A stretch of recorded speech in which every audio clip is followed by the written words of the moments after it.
This etude, An Introduction to Gravity, covers dot points 1, 2 and 3a in 9.2.1. As you should know by now, there's a natural phenomenon called gravity.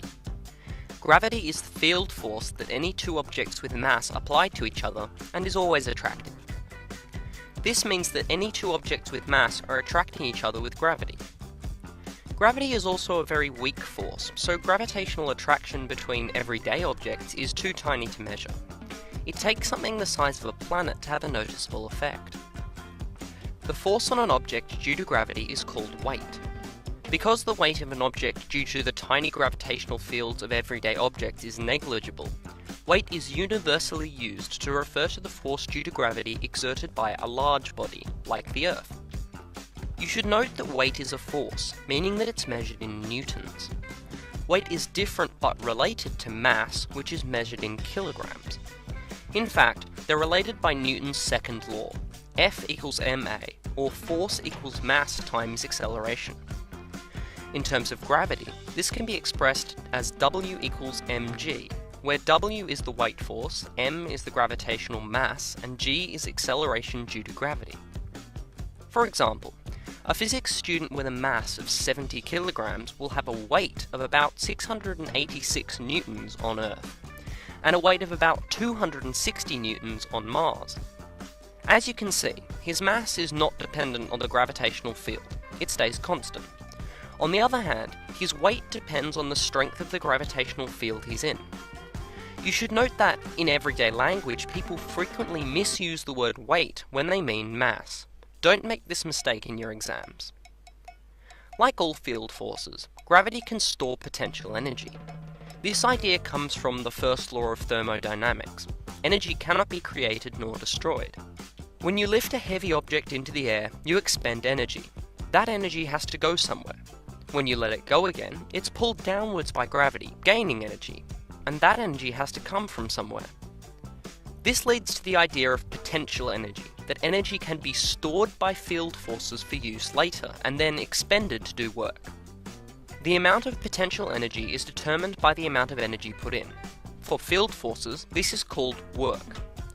Work is defined as a force multiplied by a distance. For example, a 2 kilogram object lifted 1 meter into the air will consume the same energy as a 1 kilogram object lifted 2 meters into the air. It seems smart to define potential energy as the amount of energy that was put into an object, or perhaps the amount of energy you can get out. A bit confusingly, physicists define gravitational potential energy as the amount of work theoretically done to move the object from a position outside the field to its point in the field. For gravity, this means the amount of work done to move an object from infinitely far away to where it is. A peculiar side effect of this definition is that all gravitational potential energies are negative.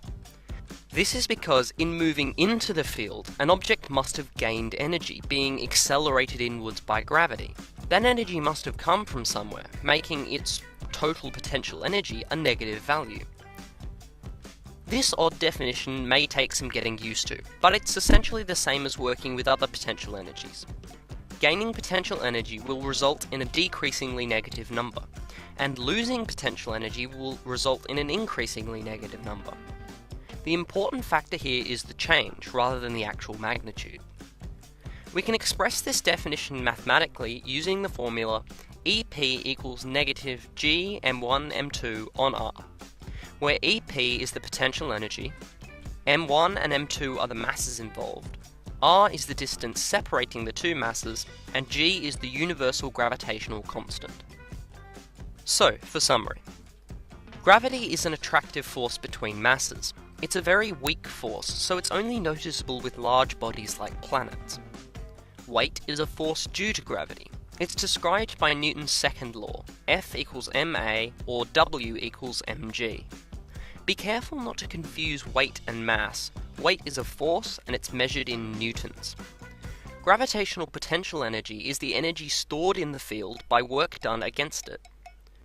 Work is a force times a distance. Gravitational potential energy is always negative and is zero at an infinite distance away.